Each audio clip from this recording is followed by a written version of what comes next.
Hello YouTube, bienvenue ou bienvenue sur ma chaîne Nesty Books and Coffee. Aujourd'hui on se retrouve pour ma pile à lire pour l'année 2024, du moins les 12 livres que je souhaiterais lire absolument cette année.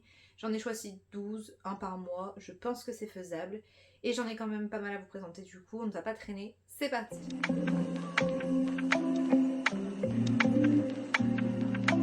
Ces 12 livres ne correspondent pas forcément aux 12 plus vieux livres de ma pile à lire, mais plus à des achats un peu compulsifs ou des suites de sagas que j'aimerais vraiment lire, et des livres qui me font parfois un petit peu peur ou que oui, j'ai acheté sur un coup de tête et à un moment ou à un autre, il faut qu'ils y passent. Le premier que je vous présente, je me suis jetée dessus à sa sortie. Et le problème, c'est que j'ai vu beaucoup de retours très très mitigés par rapport aux deux autres livres de l'autrice. Et il s'agit de A Kissed Sarah Wheeler de Casey McQuiston, publié chez Lumen. J'ai adoré My Dear Fucking Prince et j'ai vraiment bien aimé One Last Stop. Donc forcément, je me suis jetée sur le troisième livre de l'autrice traduit. Sauf que oui, les avis était un peu bof bof et finalement il me fait un petit peu peur. Dans cette histoire, on va suivre plusieurs personnages qui vont se retrouver à chercher Sarah Wheeler, et c'est encore une romance LGBTQIA+. J'en sais pas trop, je ne lis jamais les résumés de Lumen, j'ai juste acheté ce livre en pensant qu'il me plairait parce que j'aime l'autrice, mais voilà, je l'ai pas lu, donc il rejoint cette pile à lire, il faut absolument que je le lise d'ici la fin de l'année, sinon il s'en va. Le deuxième, je l'ai acheté et peut-être que vous avez vu mes dernières vidéos, mais j'ai un problème avec la maison d'édition Big Bang, c'est-à-dire que j'achète toutes leurs parutions et je les lis pas forcément, mais il en fait partie. Il s'agit de Dark Eyes de C.S. Pacat, publié donc chez Big Bang.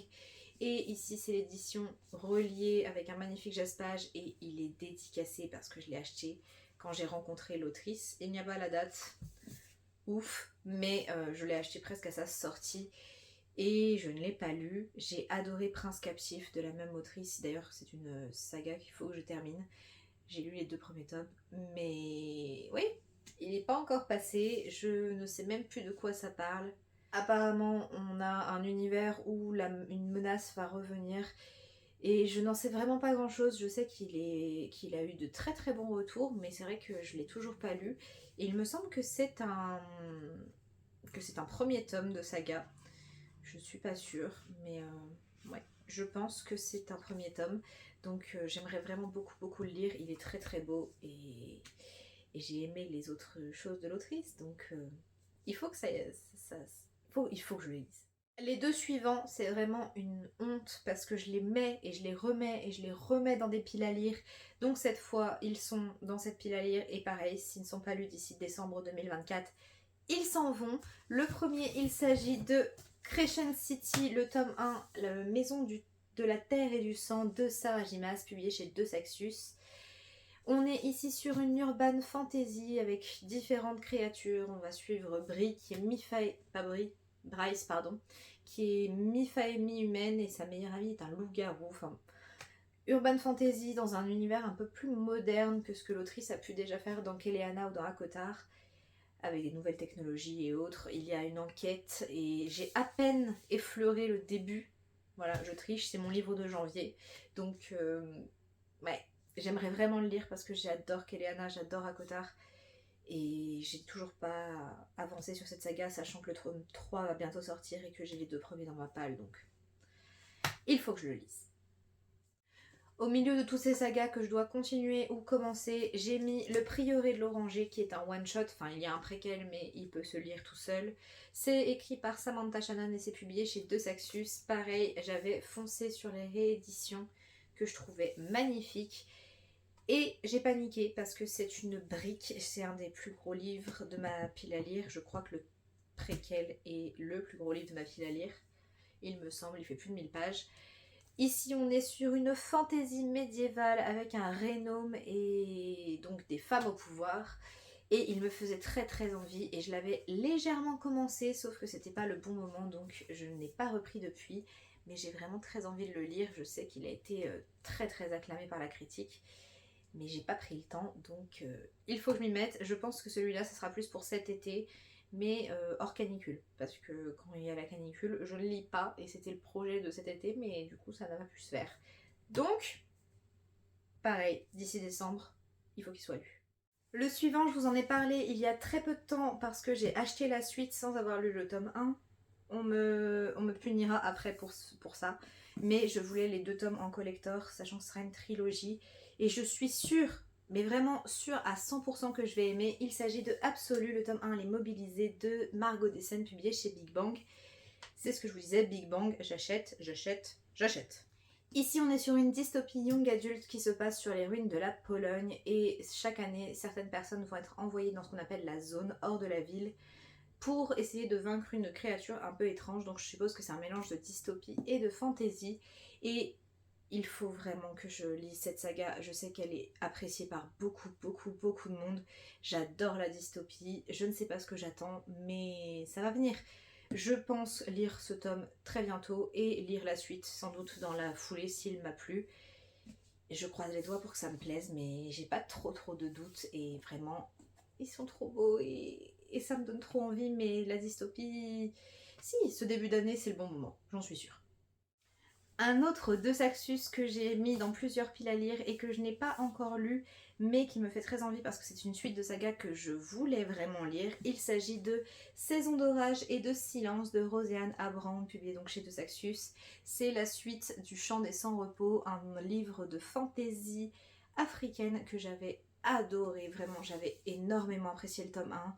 On suivait un jeune homme qui faisait tout pour retrouver sa sœur, qui t'a pactisé avec des esprits, et une jeune femme qui devait récupérer qui devait hériter de la couronne de son royaume et ils allaient se rencontrer dans certaines circonstances. C'est une histoire que j'avais beaucoup aimée, que je trouvais très originale et très très bien écrite, sauf que j'ai acheté la suite et puis je me suis jamais lancée.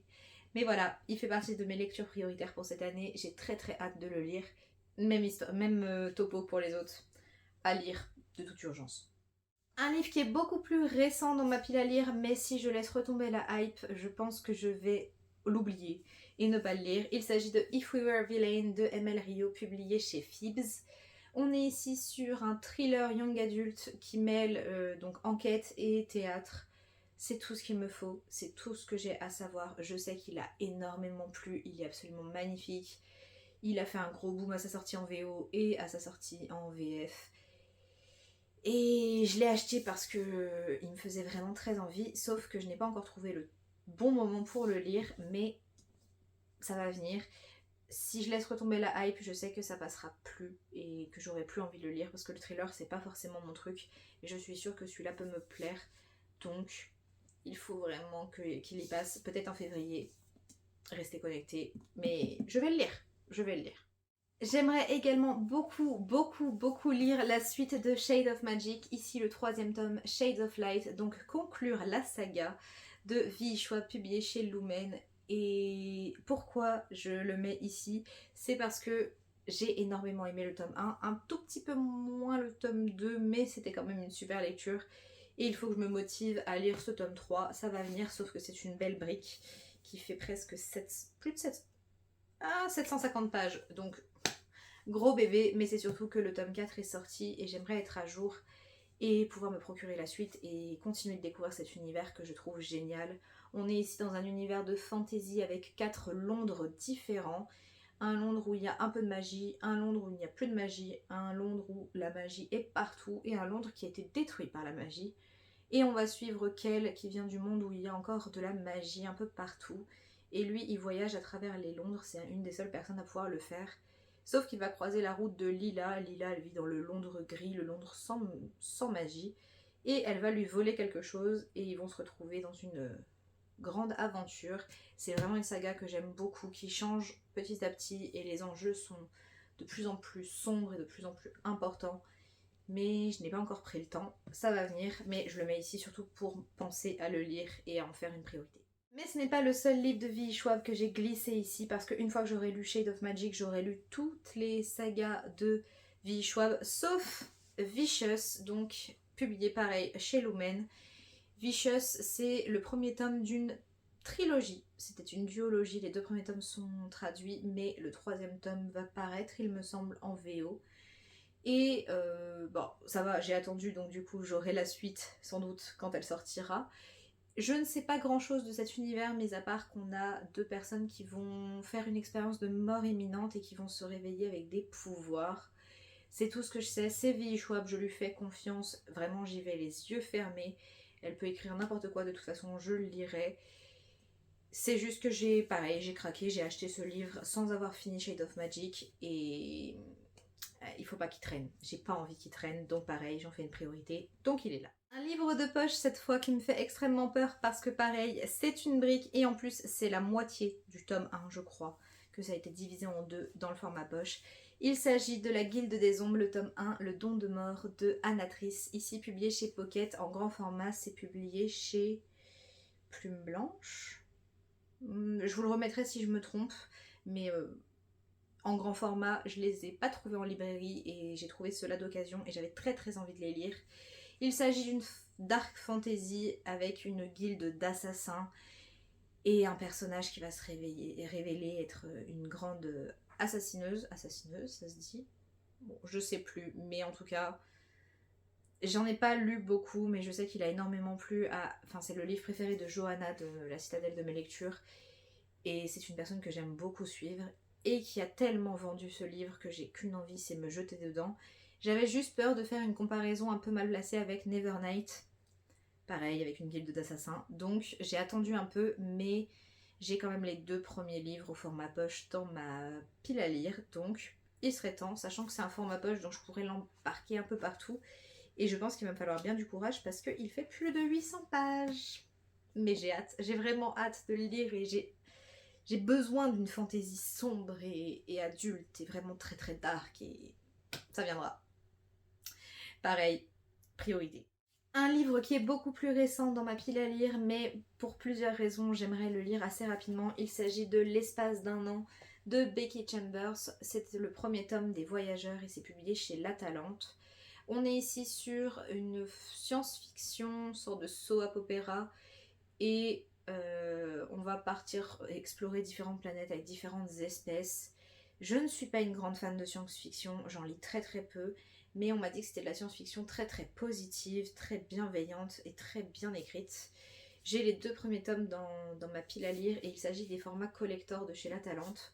Donc j'aimerais les lire pour savoir si je me procure la suite avant qu'il n'y en ait plus nulle part. Voilà, c'est une des raisons.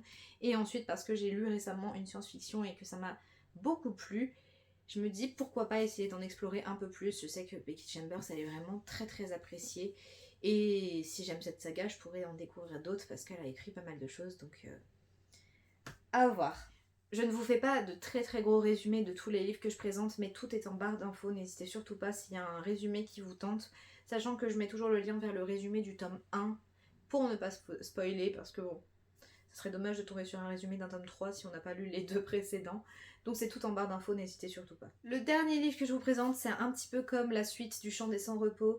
C'est un tome 2 que j'avais très hâte de lire, sachant que le premier avait été un petit coup de cœur. Il n'était pas dans mes meilleures lectures de l'année, mais enfin pas dans les 10 meilleures, mais peut-être dans les 20 meilleures. Il s'agit de la suite du Palais des Automae, et ici c'est Le Cœur de Fer, c'est écrit par Nina Varela et c'est publié chez De Saxus. On est sur un roman de fantasy. Au début je pensais que c'était de la science-fiction, mais c'est de la fantasy parce qu'on a des automates, mais des automates qui sont gérés par magie et pas par science. Donc on est bien sur de la fantasy. Ici, on va suivre une jeune fille qui a vu sa famille mourir à cause du roi qui a une fille lui-même qui est une automate. Et cette automate essaye, elle, de remettre un petit peu de justesse dans le règne de son père. Et du coup, notre première jeune fille va vouloir tuer la deuxième pour se venger. Sauf que petit à petit, elles vont se rencontrer et peut-être s'apprécier. Et c'est un livre que j'ai énormément aimé parce que j'ai été très surprise, je ne m'attendais pas du tout à ça, ça change pas mal de ce que je lis d'habitude et c'était plutôt cool à lire, donc j'aimerais vraiment lire ce tome 2 qui est là depuis un petit moment, depuis sa sortie je crois que je l'avais précommandé, donc ouais, bon c'est juillet, ça va, ça fait que 6 mois, mais je me connais, je sais que ça va traîner si je le lis pas, donc voilà, à lire cette année. Et voilà YouTube, j'espère que cette vidéo n'aura pas été trop redondante, sachant que généralement j'ai des livres qui sont en priorité à lire, mais c'est toujours un peu pour les mêmes raisons, c'est qu'ils me font peur et qu'il faut pas qu'ils traînent et blablabla, donc c'est peut-être un peu redondant, mais j'espère quand même que cette vidéo vous aura plu. Si c'est le cas, n'hésitez surtout pas à liker et à vous abonner. N'hésitez pas également à me dire en commentaire, vous, quelles sont vos priorités de lecture cette année, ou s'il y a des livres que je vous ai présentés que vous avez déjà lus et qui vous ont plu ou pas.